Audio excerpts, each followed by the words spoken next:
censurado, minhas redes apagadas, meu passaporte cancelado, contas congeladas, exilado do Brasil, e não parou por aí. Quando Donald Trump deixou a presidência em 2021, eu disse que o fim da América seria o fim do mundo como conhecíamos. E tudo se cumpriu. Famílias destruídas, escolas e universidades tomadas, a mídia e redes sociais manipuladas. A geopolítica global está em chamas nos Estados Unidos, no mundo e no Brasil. E você está vendo o caos, mas você sabe realmente o que está acontecendo? Alguns desistiram, outros querem lutar, mas você sabe contra quem ou contra o que você realmente está lutando? É tudo desinformação para criminalizar a opinião direita e justificar medidas autoritárias que ele já vem tomando. Você acha que está lutando uma guerra local, mas e se eu te disser que essa guerra é global? Eu sei o que está acontecendo e decidi que vou lutar até o fim. Mas eu não posso vencer essa guerra sozinho. Eu preciso de você. Eu preciso que você entenda o que realmente está em jogo. Eu já formei um exército de mais de 6.000 alunos, nesse que é o maior curso de política global já ministrado no Brasil. Agora, nós estamos nos capítulos finais dessa luta pela nossa civilização. Essa é a última turma e, portanto, sua última chance de fazer parte desse grupo. O fim da América e do mundo como conhecemos.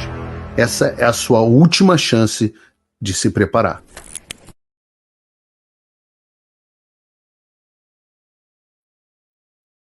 Olá e seja bem-vindo ao Paulo Figueiredo Show. Hoje a gente vai falar de novo vários tópicos nacionais e internacionais. Na verdade, Bruno, roda mais uma vez o comercial que eu estou com um problema com o meu teleprompter. Liberdade de expressão sufocada como nunca antes. Eu avisei, expulso, censurado, minhas redes apagadas, meu passaporte cancelado, contas congeladas, exilado do Brasil, e não parou por aí. Quando Donald Trump deixou a presidência em 2021, eu disse que o fim da América seria o fim do mundo como conhecíamos. E tudo se cumpriu. Famílias destruídas, escolas e universidades tomadas, a mídia e redes sociais manipuladas. A geopolítica global está em chamas nos Estados Unidos, no mundo e no Brasil.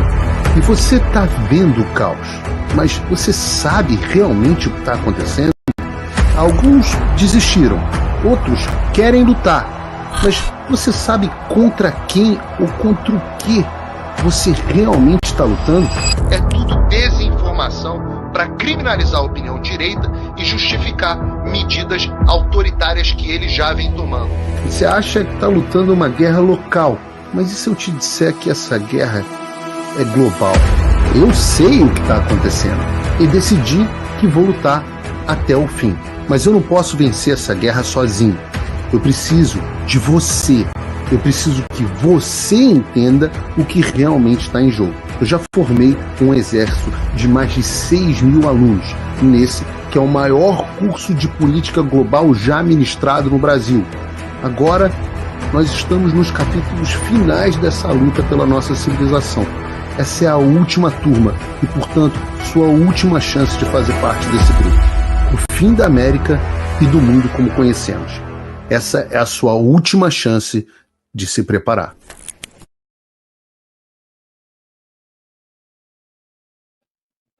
Olá e seja bem-vindo agora ao Paulo Figueiredo Show de novo. Esse negócio de teleprompter é uma cagada, porque me senti a Kamala Harris agora, o Joe Biden, sem o teleprompter você fica perdido. Vou começar a fazer esse troço completamente no improviso, porque o que aconteceu é que entrou no texto do teleprompter o texto do programa anterior. O teleprompter ajuda a gente a organizar as ideias, a gente tem um programa mais estruturado para eu poder falar de mais coisas num intervalo mais curto de tempo, né? Mas também tem essa desgraça. Então eu reparei, falei, a chamada da abertura está igual do programa anterior, eu não vou falar de Rogério Marinho hoje de novo, né? E é um bastidor legal para vocês conhecerem como é que é feito o programa. O Paulo Figueiredo Show parece um programa de 1h30, às vezes 2 horas, 1h15, mas é um programa muito maior do que isso. A gente acorda cedo, começa a pesquisar quais são as notícias, tem uma equipe que me ajuda a produzir, a trazer os fatos, tem operação, tem o João Gabriel fazendo o roteiro, tem o Bruno fazendo toda a operação aqui do programa para vocês, tem a Surreli, a gente tem as contribuições que vêm dos patronos, a gente tem muita coisa, é muito trabalho para fazer o programa dessa forma. De vez em quando dá ruim, mas eu acho legal, acho sempre uma oportunidade para vocês verem como que as coisas são feitas.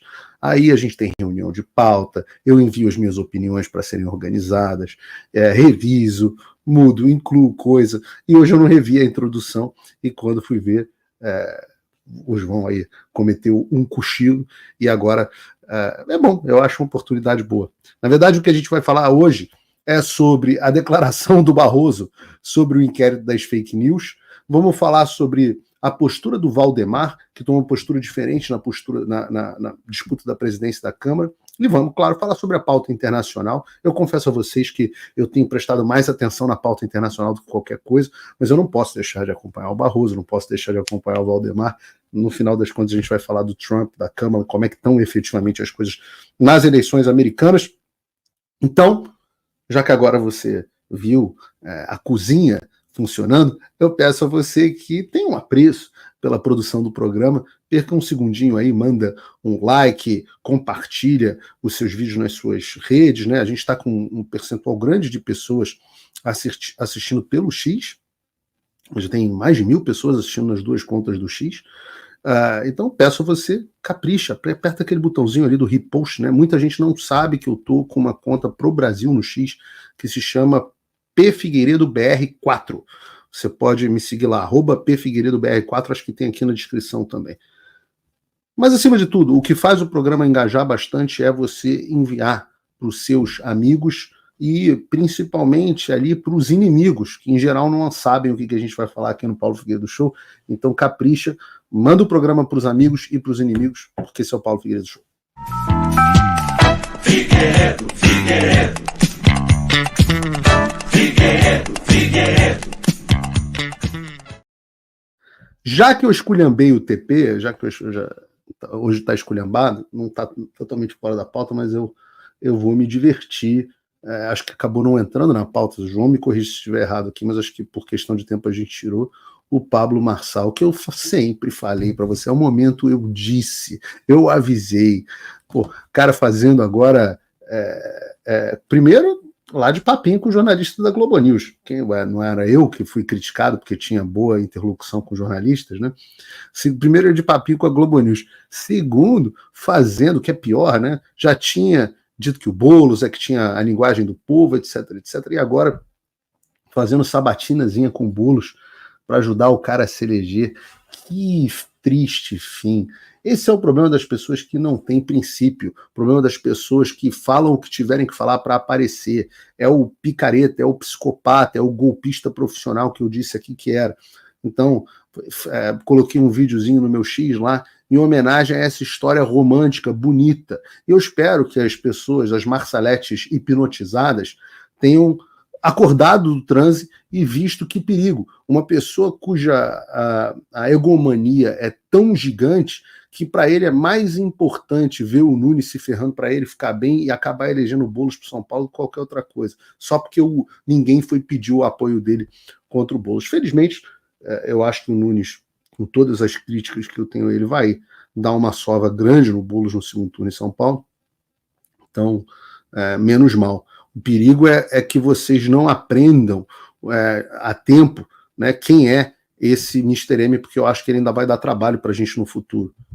Eu já ainda falo, né? Pô, já pensou? Cara, pior é que provavelmente, com razão, pode se tornar inelegível. Aí a gente vai ter que ficar explicando que a diferença entre tornar o Pablo Marçal inelegível e o Bolsonaro inelegível. Nuances, né? Toda vez que a gente tem que recorrer a nuances, a vida fica mais complicada. Falar de Barroso, vamos falar de Barroso. Vamos trocar de um picareta psicopata para um homem muito inteligente, com uma formação profunda e um desses inimigos da pior espécie que a gente tem, né? E eu vou tentar fazer esse Paulo Figueiredo Show um pouco mais curtinho. Na terça-feira a gente teve um programa de quase 2 horas, foi muito bom, vocês gostaram bastante, mas 27 mil pessoas nos assistindo ao mesmo tempo, nas nossas 8 plataformas que a gente transmite. Então vou começar pela notícia do Supremo Tribunal Federal, nada em comum nesse programa, e acompanhe comigo essa reportagem que eu coloquei no site do Paulo Figueiredo Show. Lembrando que você lê todas as notícias que a gente fala aqui no programa, todas você lê, a maioria delas de graça, no Paulo Figueiredo Show, sem propaganda, sem anúncio, sem nada. Então a gente tem inquérito das fake news foi, abre aspas, decisivo contra o extremismo, diz Barroso. A fala do Barroso aconteceu no lançamento de um livro do Dias Toffoli, que celebra os 15 anos do ex-advogado do PT no Supremo Tribunal Federal. 15 anos de Dias Toffoli no Supremo Tribunal Federal. Você vê que a vida é dura. E a gente tem que, ouvindo essa frase do ministro, fazer uma recapitulação rápida desse inquérito das fake news, que foi o inquérito criado originalmente para impedir uma reportagem da Cruzoé, que foi censurada, falando sobre o próprio Toffoli. Esse inquérito é uma aberração, absolutamente uma aberração jurídica, porque o regimento interno do Supremo sequer permitia que fosse instaurado um inquérito de ofício pela própria corte, senão para investigar os atos ocorridos dentro do Supremo, ou então nas suas dependências, né? E ele foi criado, tocado, sem a participação da Procuradoria-Geral da República, as pessoas investigadas sequer sabiam que estavam sendo investigados, os advogados não têm acesso aos autos do inquérito e por aí vai. São muitos absurdos, eu acho que eu estou lá. O ministro Marco Aurélio de Mello, né, o ex-ministro Marco Aurélio de Mello, chamou ele de um inquérito do fim do mundo, tem um ótimo livro com a participação da Ludmila Grillo e vários outros bons nomes, muito bom, chamado Inquérito do Fim do Mundo, e depois disso, esse inquérito foi aproveitado pelo Alexandre de Moraes, que foi nomeado de ofício aí o relator do inquérito. Ele foi utilizado para dar vazão aos que naquele momento já eram os anseios do que a gente chama de complexo industrial da censura, né, cujo apoio a ideologias, instruções, como a gente já sabe hoje, vieram aqui dos Estados Unidos, nasceram no Departamento de Estado, foram implementados através das ONGs americanas e de várias outras organizações. Eu já detalhei muito isso aqui no programa. Então, a visão desses caras sobre o complexo industrial da censura, sobre o Deep State, sobre o establishment, etc., é de que, de fato, como diz o Barroso, eles estão salvando a democracia. E como é que eles fazem isso? Como é que eles dizem que eles estão salvando a democracia? Eles redefinem o significado de democracia, não mais como a vontade do povo, mas sim como a vontade das instituições, que é um negócio muito vago, porque quem são as instituições? A imprensa, o Supremo Tribunal Federal, as instituições são eles que estão no poder. Então, se você tem um movimento populista, um movimento do povo se revoltando contra as instituições, eles transformam isso em antidemocrático. Porque, no final das contas, o Barroso talvez seja o maior exemplo disso, o Barroso tem pavor da democracia. Ele tem desprezo pelo povo e pela decisão popular. Por isso que eles falam, olha, o povo é contra o aborto, as drogas, mudança de sexo e tudo mais. Não tem problema. Essas pessoas são menos evoluídas. Nós vamos fazer isso por onde? Através não mais da vontade popular, mas do controle das instituições. No caso, como eles controlam o judiciário passou a ser a instituição mais forte. Isso é um problema global, é o que se chama de nascimento da juristocracia. E eles vão lá e, nas palavras do próprio Barroso, o que eles fazem? Empurram a história na direção correta. É isso que eles fazem, empurram a história na direção correta. A direção correta é qual? É a direção que eles consideram correta, é a direção do progressismo. O Barroso também disse, no início, que a abertura do inquérito foi controvertida. Não foi controvertida. A abertura foi absolutamente ilegal. Mas que depois os ministros do Supremo se convenceram da importância dele. Se convenceram pela pressão internacional, pelo instrumento, por servir como instrumento para o Departamento de Estado americano. E justiça seja feita. Isso aconteceu debaixo dos olhos do Trump.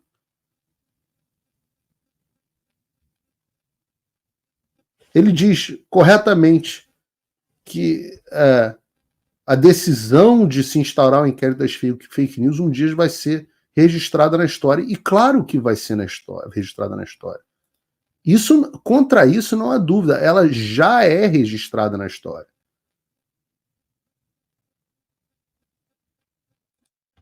Como um dos capítulos mais bizarros, não só do direito brasileiro, mas do direito do mundo inteiro. E como se não pudesse ficar mais bizarro ainda, né, o Barroso disse a seguinte frase: nós conseguimos evitar que no Brasil acontecessem coisas como aconteceram na Hungria, na Polônia, na Turquia, na Venezuela, na Nicarágua, que foi o extremismo, o populismo derrotar as instituições. E tem algumas camadas de loucura para a gente comentar. Primeiro, ele diz que quando o inquérito das fake news foi instaurado, era controvérsia até mesmo dentro do Supremo Tribunal Federal. Talvez porque ainda houvesse algum resquício de legalidade na cabeça dos ministros. O que indica que, na verdade, aquele ali, no nascimento, aquele era o melhor momento para agir contra o inquérito, já que ele não era unanimidade nem mesmo dentro do Supremo. No entanto, ele admite que mesmo que os ministros soubessem que o inquérito era ilegal, eventualmente eles foram convencidos de que mesmo sendo ilegal era um inquérito importante. E volto a dizer, era o momento de ter derrubado aquele negócio. Quando o presidente Bolsonaro falou acabou porra, era para ter acabado porra, ali. Mas não. Né? É aquele negócio que ensinam que aquela parte da anatomia humana masculina não tem ombro. Depois que entra a cabeça, já era. E o que fez a cabeça dos ministros mudarem de achar que é ilegal para achar que é importante?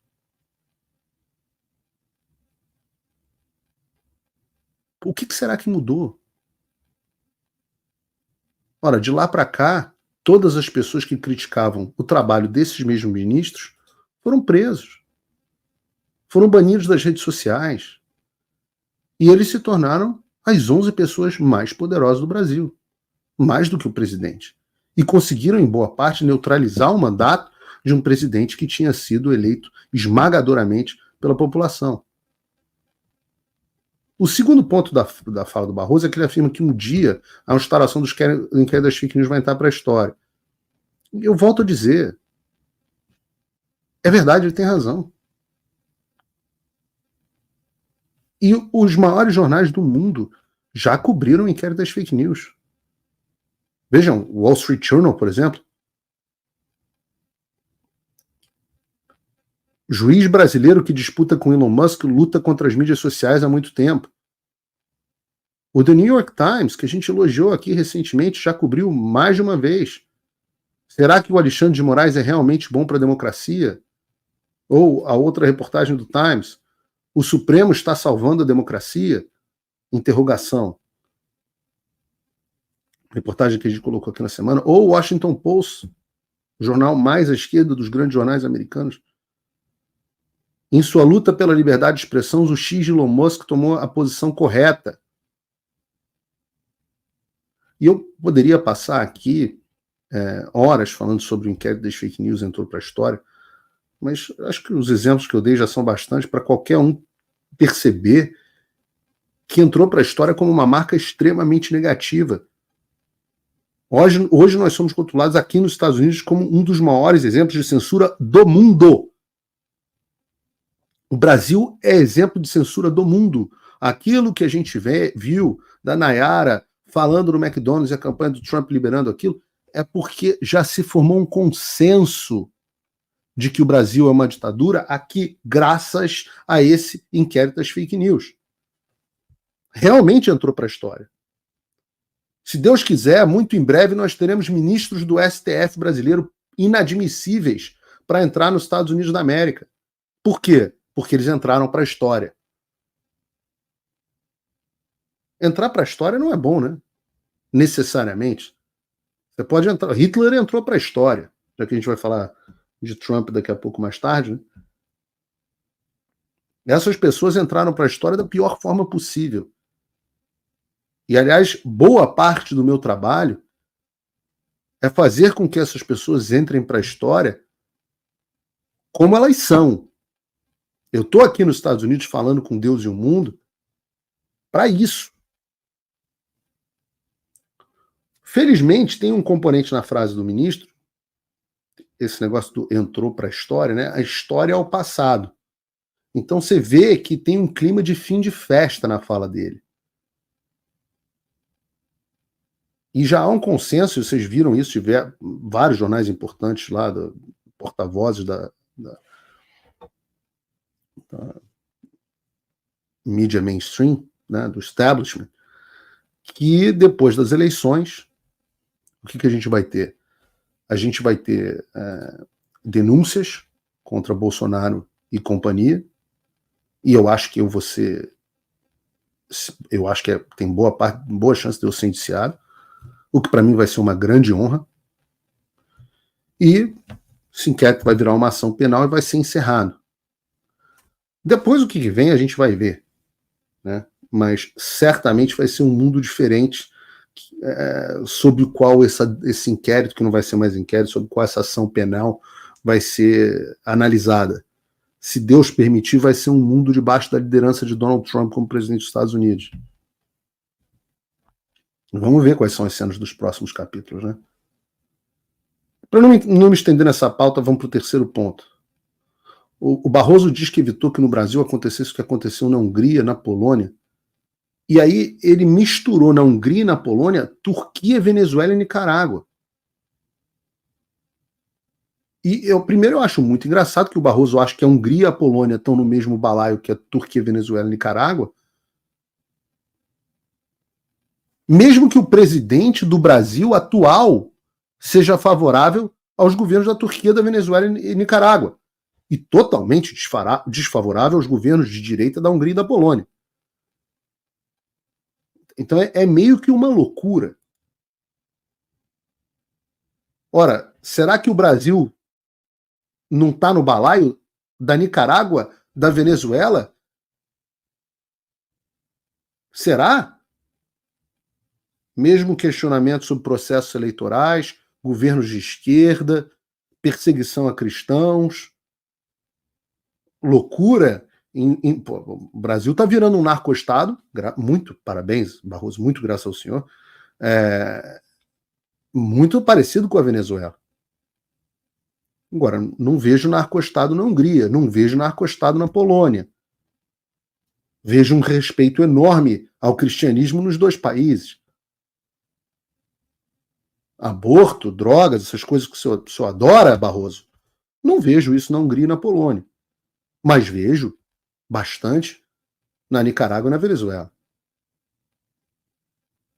Eu fico pensando, o que será que ocorreu na Polônia e na Hungria? Duas democracias europeias, eleições auditáveis, participação de todo o espectro político, ausência de censura.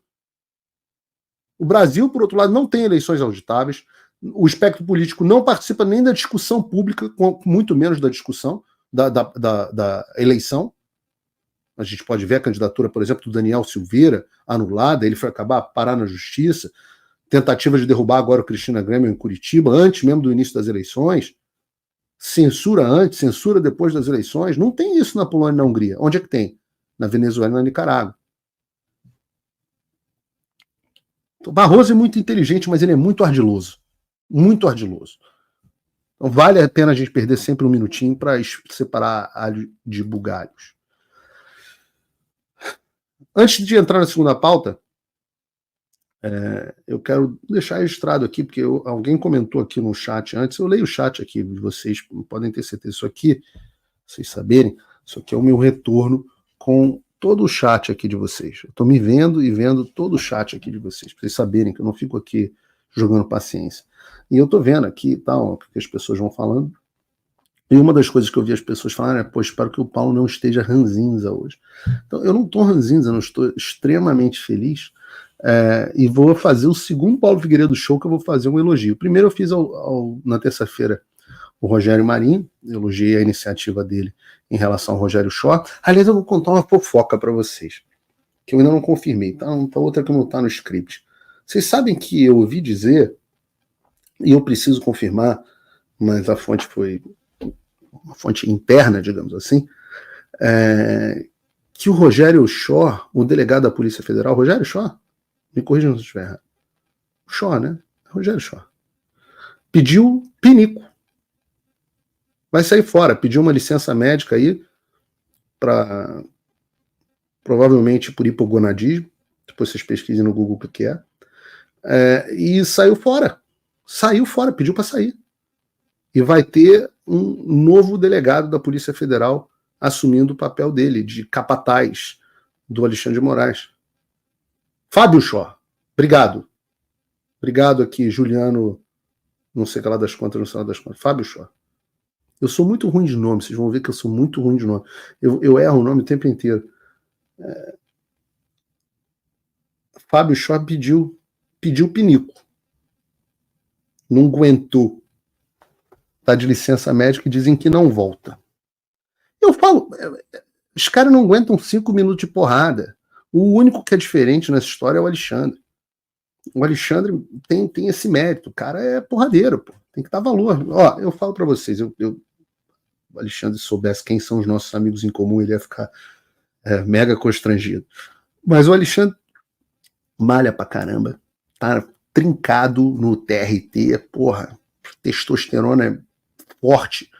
Então faz lá o Muay Thai dele. Eu tenho que ter uma... Né, o Trump está sendo criticado porque teria dito que Hitler fez boas coisas. Eu digo, o Alexandre tem componentes respeitáveis, cara. Eu acho que se tivesse mais gente do nosso lado fazendo TRT, porra, malhando, lutando, preferia que fosse jiu-jitsu, mas pode ser Muay Thai, a gente estaria numa situação melhor, porra.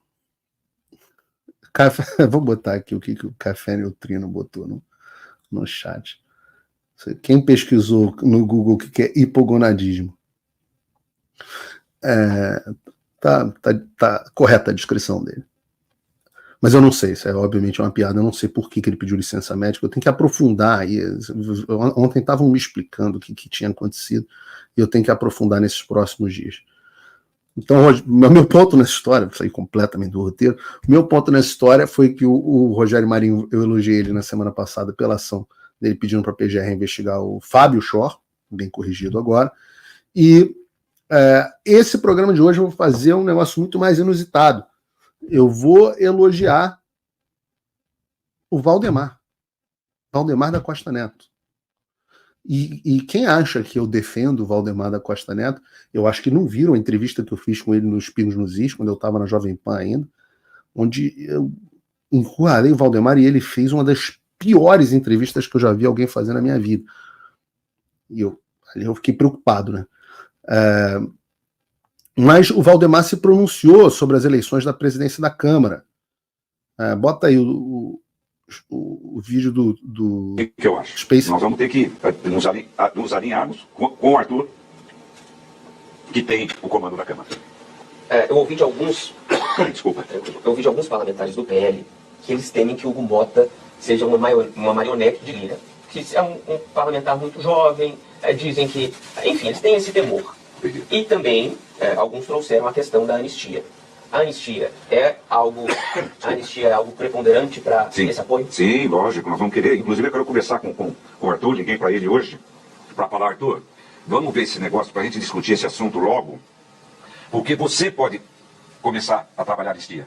Você como presidente, ou para começar a andar, nomear a comissão e começarmos a andar, que nós queremos incluir o Bolsonaro aí. Vou parar um minuto aqui. Isso aqui é uma das coisas mais importantes que a gente está vendo agora. Primeiro, estamos vendo o PL usar o poder que o partido tem de maior bancada da Câmara dos Deputados. Chega desse negócio de apoiar candidato, que não tem compromisso nenhum com o grupo político. Agora, tem um segundo componente aqui que é muito bom. É virar e falar o seguinte: ora, você me mostra primeiro boa vontade o que você está fazendo. Eu quero que você sinalize primeiro. Porque esses acordos de eu vou fazer uma cartinha de desculpa para o Temer, do Michel Temer, para o Alexandre, e depois o Alexandre promete que vai encerrar os inquéritos. né? Eu não vou falar aqui num linguajar muito chulo, mas parece aquelas coisas que alguns amiguinhos na escola faziam. Tá, você faz um pouquinho primeiro comigo, que depois eu faço contigo, né? Aí nunca vem a contrapartida. A gente sempre entra nesse negócio. Quando eu falo do negócio do acordo Caracu, né? Onde eles entram com a cara e a gente entra com o resto. Não, pô, peraí. O Lira é presidente da Câmara agora, não precisa esperar a sucessão. Se a contrapartida é a troca do apoio, pode começar, bem dito pelo Valdemar, você pode começar a dar os passos agora. Agora. Vai ser uma guerra. Como beneficiário da anistia. Sim, vai ser uma guerra. Visando as eleições de 26. Lógico. Mas aí tem outras condenações que já determinaram que ele está inelegível até 2030. Sim. Vamos colocar a hipótese que a anistia passa. E as outras condenações? Não. Se tiver anistia, está tudo zerado. Zera tudo. Nós vamos colocar exatamente o que tem andamento, o que tem.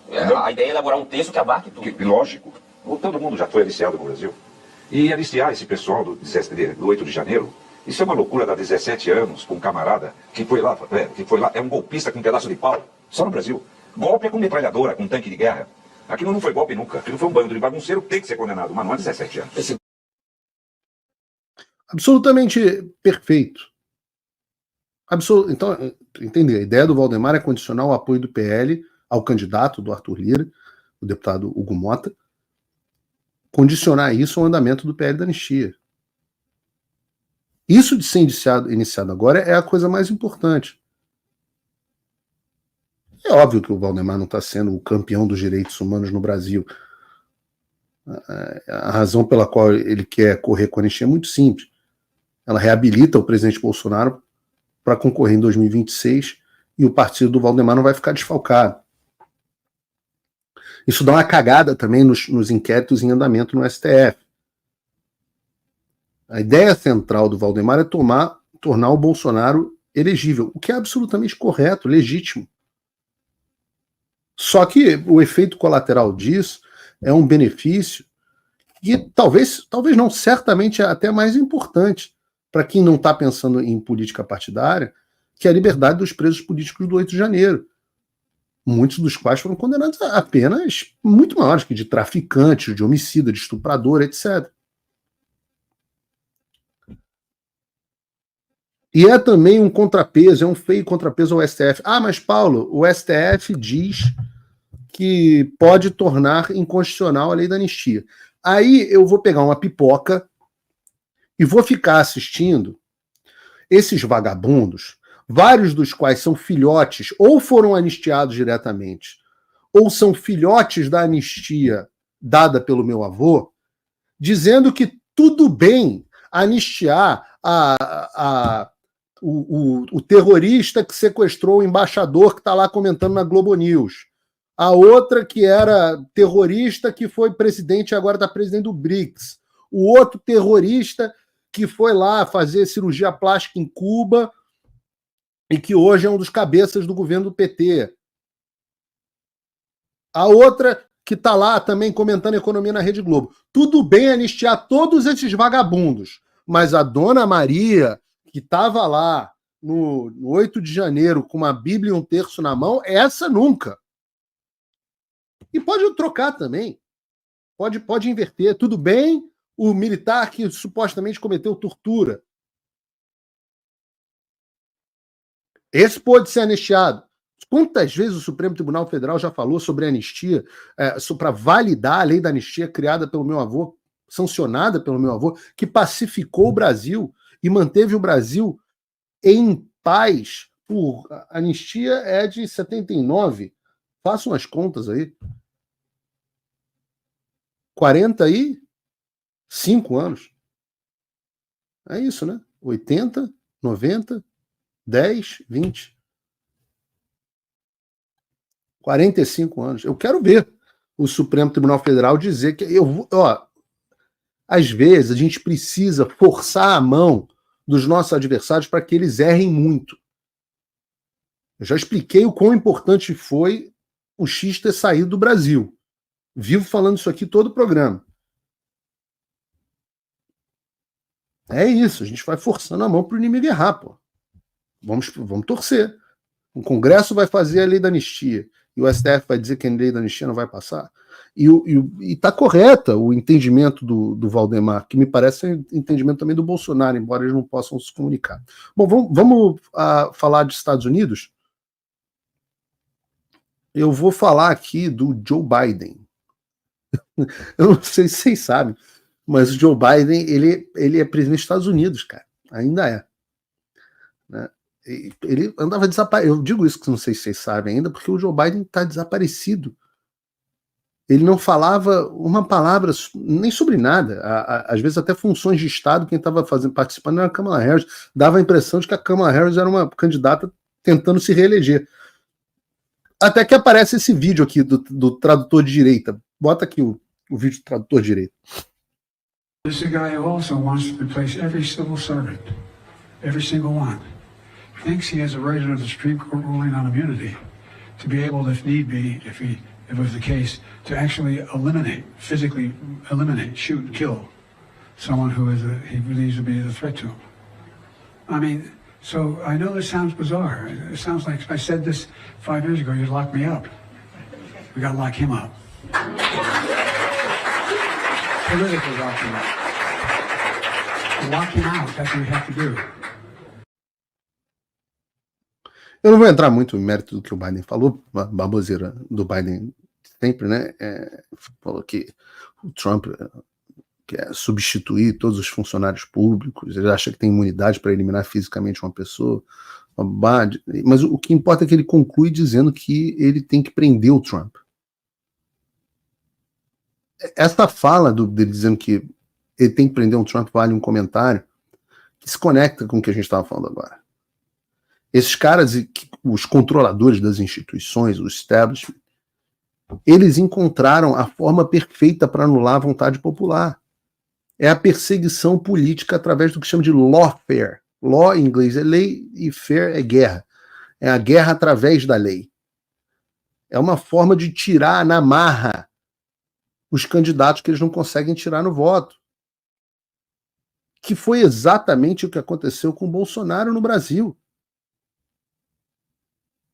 O Lula, nesse momento, com crise de popularidade, um governo horroroso, e a população sequer tem um candidato que a simboliza.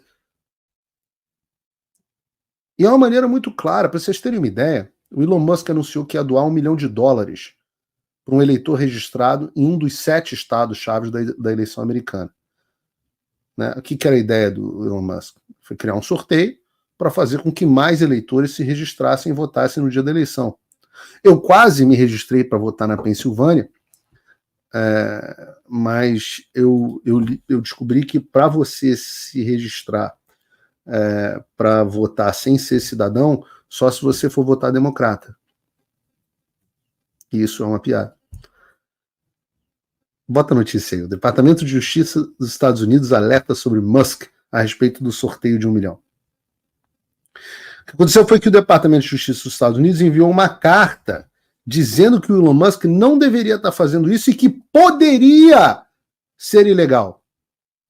Ou seja, não é que eles entraram com uma ação judicial para que um tribunal decida se é ou não ilegal, mas eles enviaram uma carta de um órgão da administração Biden para pressionar um cidadão sobre as suas próprias ações políticas, sem nem saber se isso é legal ou ilegal. Eles não sabem. Eles dizem, olha, isso aí pode ser ilegal, hein? Hã? Isso aí, Elon. Vai que é ilegal, né? Vai que a Câmara ganha. O que essa carta está dizendo é assim, isso aí, né? Vai que a Câmara ganha. Vai ficar complicado aí para você, Elon.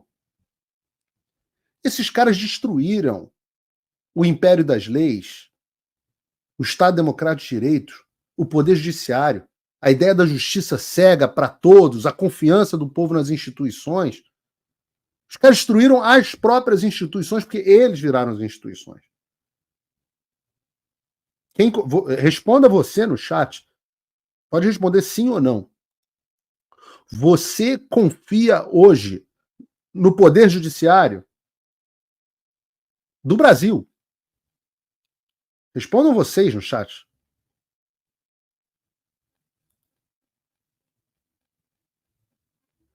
Eu não acho nem que o Biden queria estar ali falando isso. Não, é impressionante, não tem um sim. Não tem ninguém dizendo sim? Ninguém?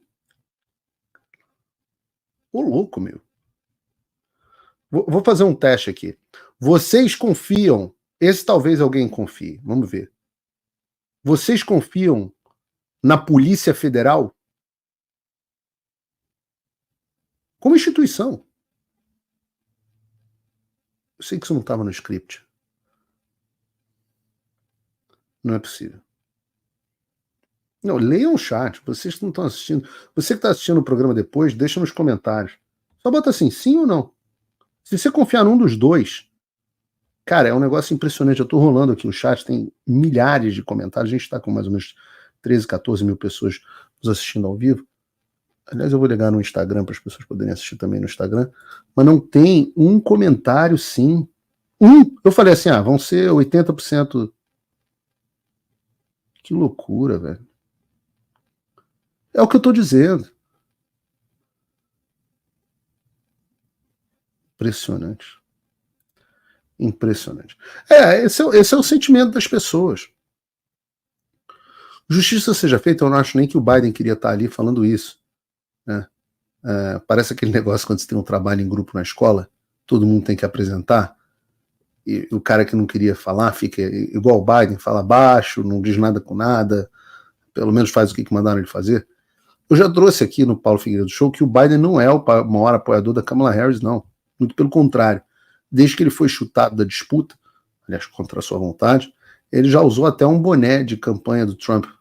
Bota aí pra gente, Brunão, a imagem do Biden com boné. Isso não é inteligência artificial, não. Isso é real, deixa aí. O Biden já desmentiu a Kamala Harris publicamente, quando ele falou da cooperação com o governador da Flórida, Ron DeSantis, semana passada, na história do furacão, né? Ele esvaziou, já marcou de esvaziar uma coletiva de imprensa da Kamala Harris. Resolveu aparecer em público para falar na mesma hora que ela. Então, esse é muito mais o Biden ali lendo os scripts que mandaram para ele do que qualquer outra coisa. Essa foto é muito boa. Bom, vou falar de eleição, que é o assunto que eu sei que vocês estão aqui para eu falar de eleição americana. Quem está aqui, eu também quero ouvir no chat, quem veio para ouvir, isso é uma produção, dê uma olhada no chat que eu quero ver a resposta das pessoas agora. Quem teve aqui, quem entrou no programa para ouvir eu falar do Brasil, escreve Brasil. Quem entrou aqui para ouvir eu falar de Estados Unidos, escreve Estados Unidos, sei lá, USA, o que você quiser.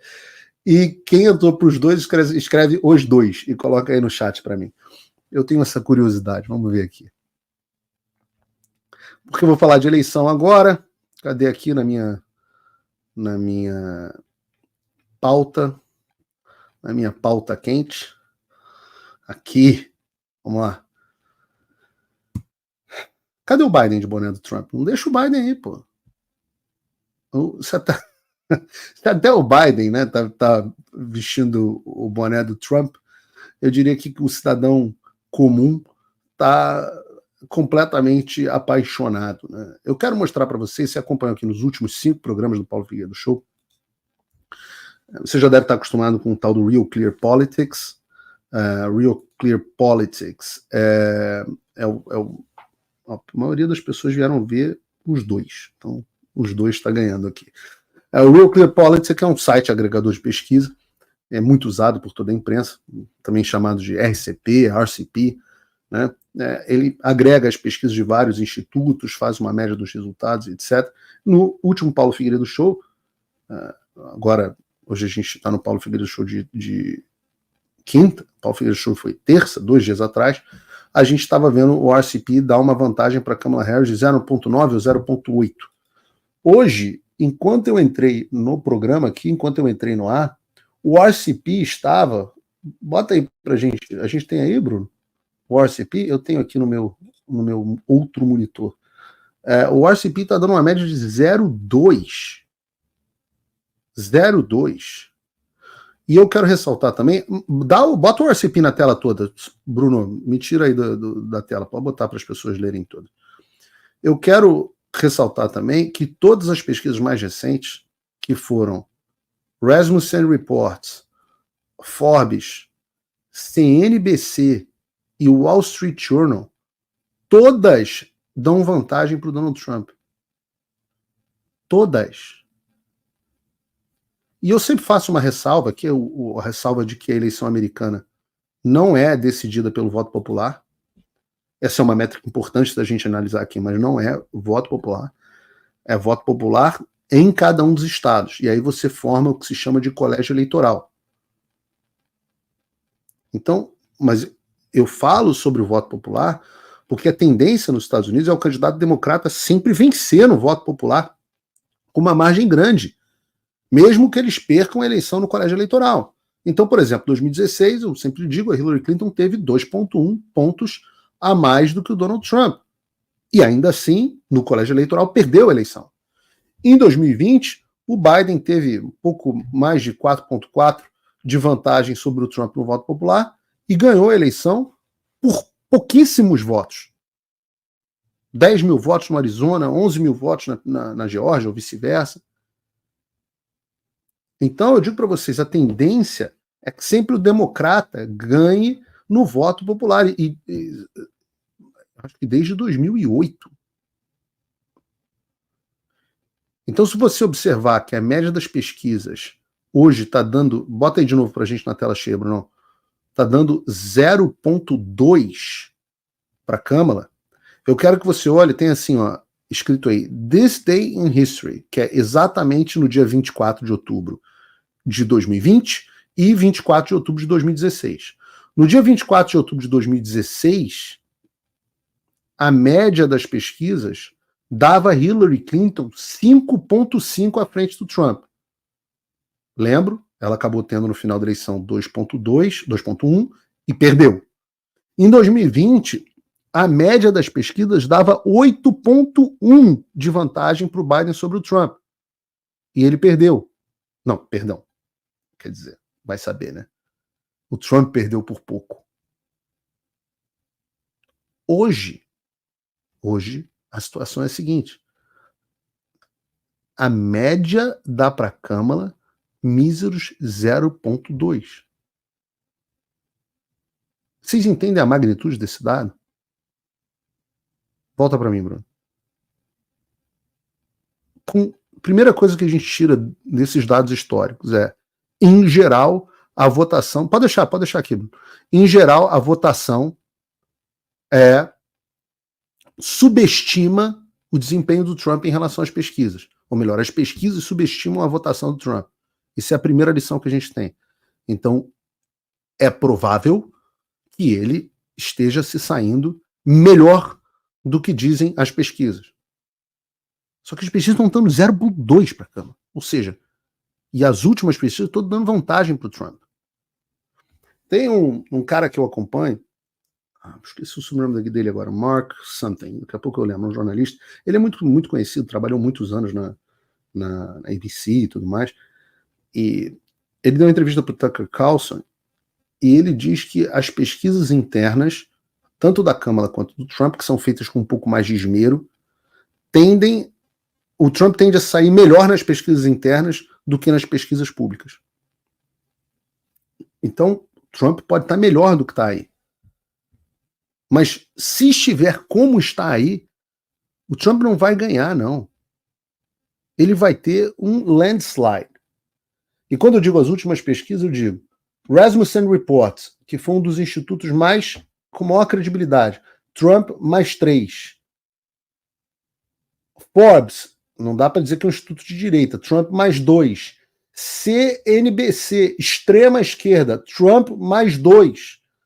Wall Street Journal, Trump mais 3. Aí você tem os outliers. A Morning Consult, que é bem de esquerda também, que deu a Câmara mais 4. E vocês devem ter observado que embaixo disso tem o TIP, que eu sempre mostro aqui no programa, falo da qualidade do trabalho deles, inclusive divulgo o tracking completo para os assinantes do canal. Mas, embora de fato a Câmara tenha oscilado nos últimos dias, o Trump chegou a estar mais 2 na frente, agora a Câmara está aparecendo mais 3, eu quero chamar atenção porque eles também fazem, e se você for assinante do Paulo Figueiredo Show, por pouco mais de $5 por mês, você tem acesso em português a esses dados. Eles fazem uma simulação, tá aqui para vocês assinarem, mas eles fazem uma simulação. E na simulação baseada nas pesquisas, o Trump tem, segundo o TIP, 54,3% de probabilidade de vitória contra 44,4% da Kamala Harris. Eles fazem simulação baseada em pesquisa e combinando com o mercado de apostas. Então, o Trump tem 10 pontos de vantagem em relação à Kamala na probabilidade de vitória com base na simulação das pesquisas deles, por causa do colégio eleitoral. É bastante vantagem. Na simulação no mercado de apostas, segundo eles, não é a simulação, não é a aposta do Polymarket que eu trago aqui, não. É a simulação do TIP baseada no mercado de apostas como um todo. Eles dizem que o Trump tem 71,7% de probabilidade de vitória, enquanto a Kamala tem 27,3%.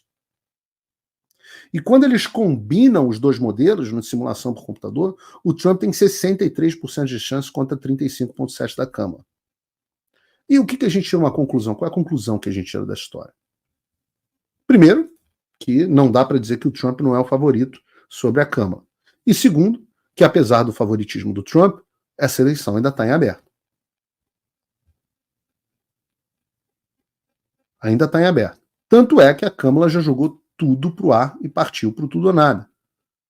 Né? Essa já não é mais uma corrida sobre quem é o melhor candidato ou quem tem as melhores propostas, mas sim uma grande aposta da Kamala na divisão completa dos Estados Unidos. Bota o post do Direto da América aí pra gente, Bruno. Is a fascist? Yes, I do. Yes, I do. Bota de novo. CNN. Do you think Donald Trump is a fascist? Yes, I do. Yes, I do. Você acredita que Donald Trump é um fascista? Não pestanejou. Sim, eu acredito, sim, eu acredito. E é claro que a Kamala Harris sabe que ele não é fascista. Assim como o Lula sabe que o Bolsonaro não é fascista. Mas ela precisa fazer o possível para falar que quem vai votar no Trump é fascista também. Ou seja, quem não votar na Kamala é fascista. E foi exatamente esse tipo de coisa que levou o Trump a ser vítima de 2 tentativas de assassinato, na verdade 3, João, 3 tentativas de assassinato na mesma eleição. 3. E é uma mentira deslavada, eles sabem que é. Eu não vou dizer que foi isso que levou o Bolsonaro a tomar uma facada, porque até hoje, e eu espero que agora o The Hit desvende isso, mas até hoje nós não sabemos o que levou o Bolsonaro a levar uma facada. Mas nós sabemos sobre os atentados do Trump. Sobre isso nós temos bastante informação, embora não todas.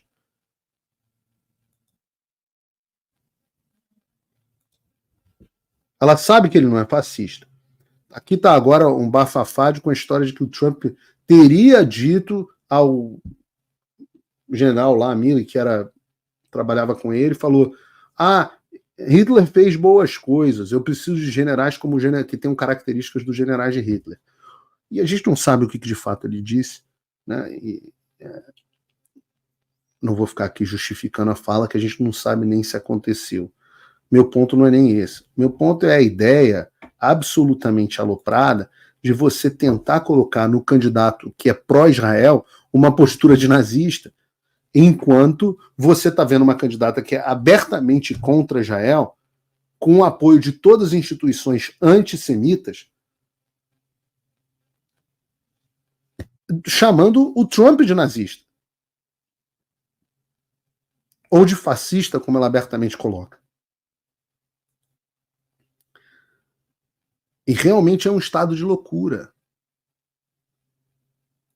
É a estimulação contraditória, é o gaslighting.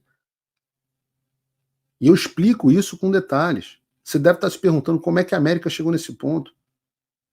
Como é que uma candidata muito mais impopular que os antecessores dela, uma pessoa que não consegue responder perguntas de criança de 6ª série, que toda entrevista que dá vira meme, a Dilma americana, como é que os Estados Unidos chegaram com uma candidata que que tem condições, sim, de vencer a disputa para a presidência. E é importante que você saiba que existe isso. A gente já se acostumou a pensar que o Trump pode ser eleito como em 2016, mas isso só é possível por conta do colégio eleitoral.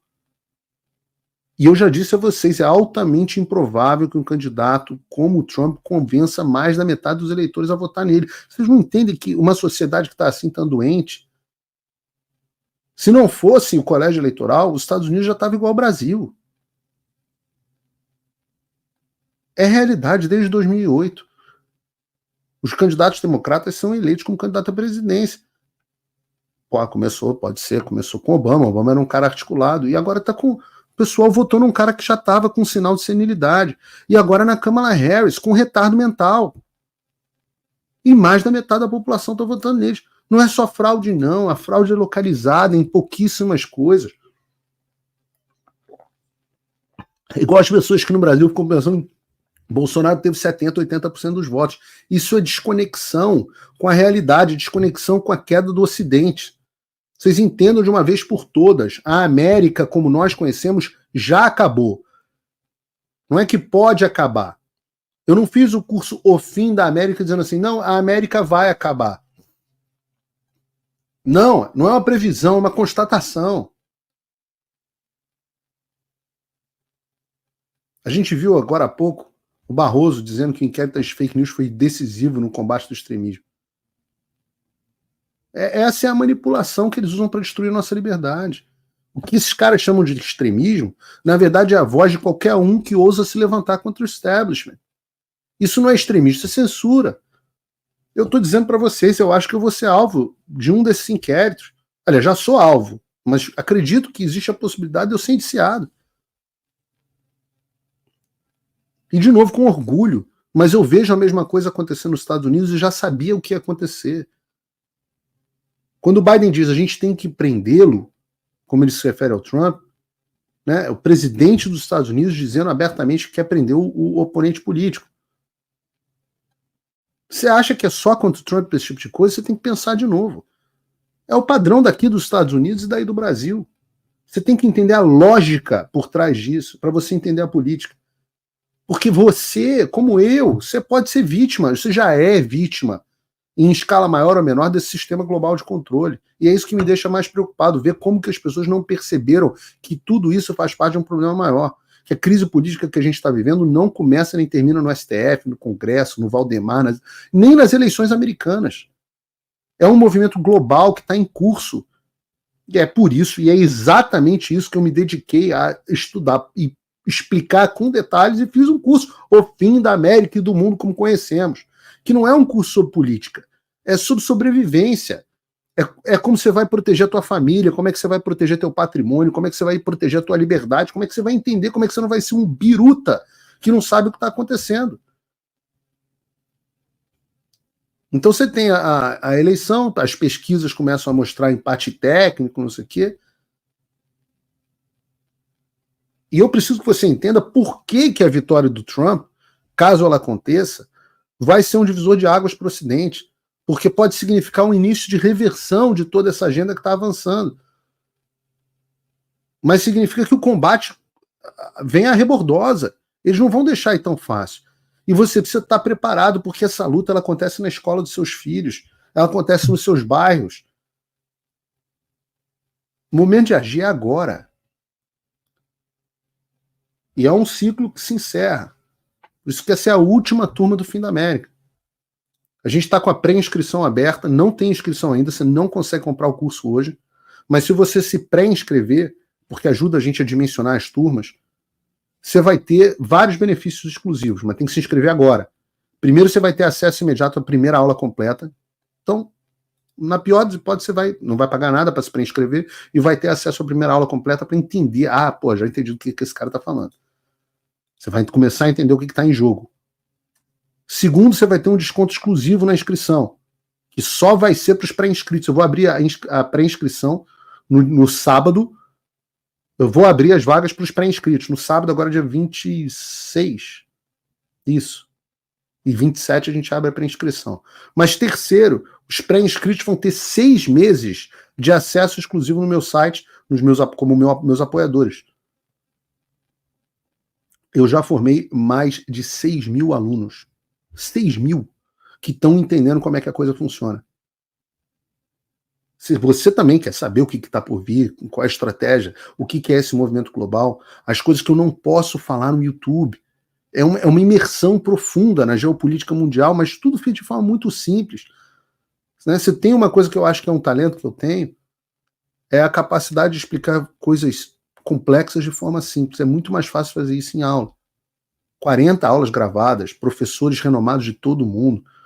Eu tenho uma aula agora do último módulo, que eu vou abrir para o público também, simplesmente com o Dinesh Souza. Cara que vocês nunca teriam acesso, está lá, sentando presencialmente no estúdio comigo, dando uma aula, explicando, falando sobre, inclusive sobre essas eleições que a gente vai enfrentar agora. Falando sobre o passado, etc., com conteúdo dos alunos. As minhas aulas teóricas, tudo roteirizado, tudo em português, tudo legendado. Aí você tem interação com os alunos, com o grupo de Telegram, as aulas ao vivo, etc. É uma universidade. Não tem nada igual no Brasil. Eu digo para vocês, eu faço um compromisso com você que está assistindo em casa. Se você se tornar meu aluno, eu vou transformar a sua vida. Eu vou transformar a forma como você vê os teus negócios, eu vou transformar a forma como você educa os seus filhos, eu vou transformar a forma como você se porta na sua vida social, eu vou transformar a forma como você lê jornal, eu vou transformar a forma como você acompanha a política. Porque as pessoas querem participar do debate público, mas não entendem o que está acontecendo. Então eu vejo vocês no outro lado. Só tem uma coisa mais inteligente do que você se tornar meu aluno e se pré-inscrever agora. É você se tornar meu aluno e antes se tornar meu apoiador. Você pode se tornar meu apoiador. Porque se você se tornar meu apoiador, você vai ter 50% de desconto neste e em todos os meus cursos. O meu próximo curso deve ser um curso que vai misturar política e religião, coisas que dizem que não é para misturar. Mas eu vou explicar como a esquerda quer capturar não a sua ideologia política, mas a sua alma. A ideologia política é só um caminho para isso.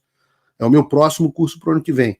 Por isso que se encerra agora o Fim da América. Se você se torna meu apoiador agora, você vai ter 50% de desconto em todos os meus cursos.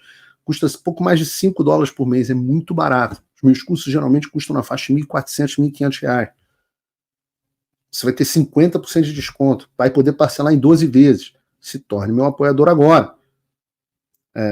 Você também pode se tornar meu patrono Gold, que você tem todos esses benefícios, mais acesso a mim diretamente por e-mail, participa do nosso grupo de patronos que recebem meus insights políticos quase que o dia inteiro, interação comigo, com outras pessoas que pensam como você, tem nossa reunião mensal, tem um monte de benefício bacana e acima de tudo você me apoia ainda mais, $50 por mês ou $500 por ano. E o que acontece quando você apoia meu trabalho é que você apoia iniciativas bacanas como essa. Eu quero anunciar aqui para vocês. Mostra uma foto aqui, Bruno, por favor. Coloca a foto do estúdio para a gente do que a gente vai fazer. Nós fechamos de fazer uma cobertura especial no dia 5, às 8 horas da noite. Eu vou estar com o Alan dos Santos, com o Max Cardoso, vou estar com o Dr. Marcelo Ribeiro, Ernesto Lacombe deve nos visitar, vou pedir a Ana Paula Henkel que entre conosco, Marco Antônio, vamos ter correspondente em Washington, vamos ter uma equipe de mais de 10 pessoas a noite inteira analisando a eleição nesse estúdio especial que nós reservamos da Sam's Studio, né, que fica em Orlando, onde, coloca na tela cheia pra gente, Bruno, a gente vai ter esses painéis. Isso aqui foi ontem, em Orlando, a simulação do estúdio, a gente vai ter o mapa com o estado eleitoral, são painéis LED, né? Então a gente vai ter o mapa com a simulação eleitoral do que está acontecendo, todos os estados, condado a condado, uma cobertura que você não vai ter, volta para mim, Bruno, uma cobertura que você não vai ter em absolutamente nenhum veículo de imprensa. E isso só é possível, é claro que isso custa muito dinheiro.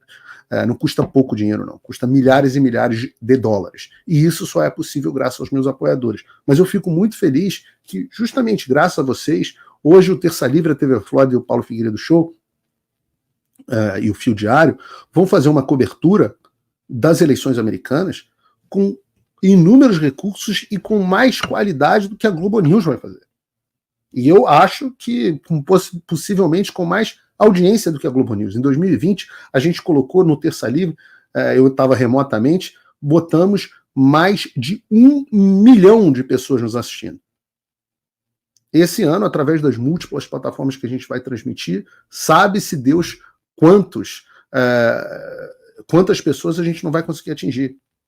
E isso é graças a vocês, graças aos meus apoiadores. Tem um link aqui na descrição, bota aí de novo pra gente, Bruno. Tem um link aqui na descrição para você me apoiar. Você também pode fazer uma doação, você não tem nenhum benefício, mas de qualquer valor a partir de $1.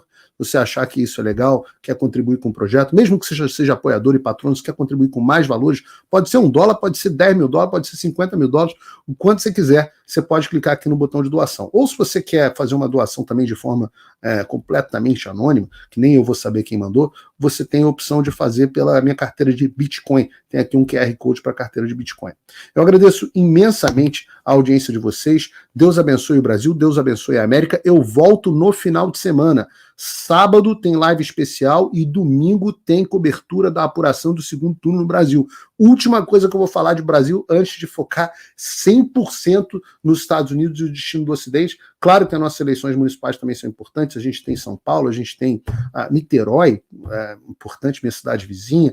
A gente tem Curitiba, a gente tem Fortaleza, a gente tem Belo Horizonte. Tem vários segundos turnos importantes pelo Brasil e eu vou estar no domingo com o Coronel Gerson Gomes, vai estar conosco, e o João Gabriel, que é o nosso editor aqui, chefe do Paulo Figueiredo Show, vai estar conosco também na transmissão. A gente vai analisar aí estado por estado na transmissão. Eu aguardo vocês sábado, domingo, com o Paulo Figueiredo Show, e na semana que vem a gente vai ter, a partir de terça-feira, se não me engano, live todos os dias, perdão, dia 28, segunda-feira, eu vou estar no estúdio ao vivo, fazendo uma live que vocês tinham me pedido há muito tempo com o Leandro Ruschel. Aí na terça tem Paulo Figueiredo Show, quarta tem uma entrevista especial com uma advogada especialista em Interpol, vocês vão entender os segredos da Interpol, por que a Interpol não está obedecendo o Alexandre. Na quinta tem Paulo Figueiredo Show de novo. Na sexta, live no estúdio da TV Flórida com Rodrigo Constantino sobre eleições americanas. No sábado, entrevista exclusiva legendada em inglês com Dinesh de Souza, um dos grandes nomes aqui do conservadorismo americano, o autor do documentário 2000 News e o documentário Trump Vindicated, que tá no ar, está nos cinemas aqui dos Estados Unidos. Domingo eu não sei mais o que a gente tem. Acho que domingo existe a possibilidade de domingo eu estar no rally do Trump na Pensilvânia com Elon Musk. Mas vamos ver se isso vai acontecer. De qualquer forma, se isso não acontecer domingo, eu acho que eu vou tentar uma live com o Ivan Kleber. Vamos ver se ele vai poder. Na segunda-feira seguinte tem Conexão América Especial com Ana Paula Henkel, Marcelo Ribeiro, Marcelo De Paulo, Flávio Quintela, analisando todos os detalhes do que esperar na terça-feira. E na terça-feira a gente vai estar nesse belo estúdio, bota aí de novo pra gente, da Sam's Studio, em Orlando, Flórida, pessoalmente, mais de 10 pessoas trabalhando para cobrir para vocês eleições americanas. Terça-feira, madrugada dentro, e na quarta-feira de manhã a gente volta ao estúdio, porque é possível que a gente ainda não tenha o resultado eleitoral na quarta-feira. Se tiver, a gente toma uma para comemorar, se não, a gente vai estar junto à noite para falar sobre isso. É isso, pessoal. Um abraço, Deus abençoe o Brasil, Deus abençoe a América, até sábado. Liberdade de expressão sufocada como nunca antes. Eu avisei, expulso, censurado, minhas redes apagadas, meu passaporte cancelado, contas congeladas, exilado do Brasil, e não parou por aí. Quando Donald Trump deixou a presidência em 2021, eu disse que o fim da América seria o fim do mundo como conhecíamos. E tudo se cumpriu. Famílias destruídas, escolas e universidades tomadas, a mídia e redes sociais manipuladas. A geopolítica global está em chamas, nos Estados Unidos, no mundo e no Brasil. E você está vendo o caos, mas você sabe realmente o que está acontecendo? Alguns desistiram, outros querem lutar, mas você sabe contra quem ou contra o que você realmente está lutando? É tudo desinformação para criminalizar a opinião direita e justificar medidas autoritárias que ele já vem tomando. Você acha que está lutando uma guerra local, mas e se eu te disser que essa guerra é global? Eu sei o que está acontecendo e decidi que vou lutar até o fim. Mas eu não posso vencer essa guerra sozinho. Eu preciso de você. Eu preciso que você entenda o que realmente está em jogo. Eu já formei um exército de mais de 6.000 alunos, nesse que é o maior curso de política global já ministrado no Brasil. Agora, nós estamos nos capítulos finais dessa luta pela nossa civilização. Essa é a última turma e, portanto, sua última chance de fazer parte desse grupo. O fim da América e do mundo como conhecemos. Essa é a sua última chance de se preparar.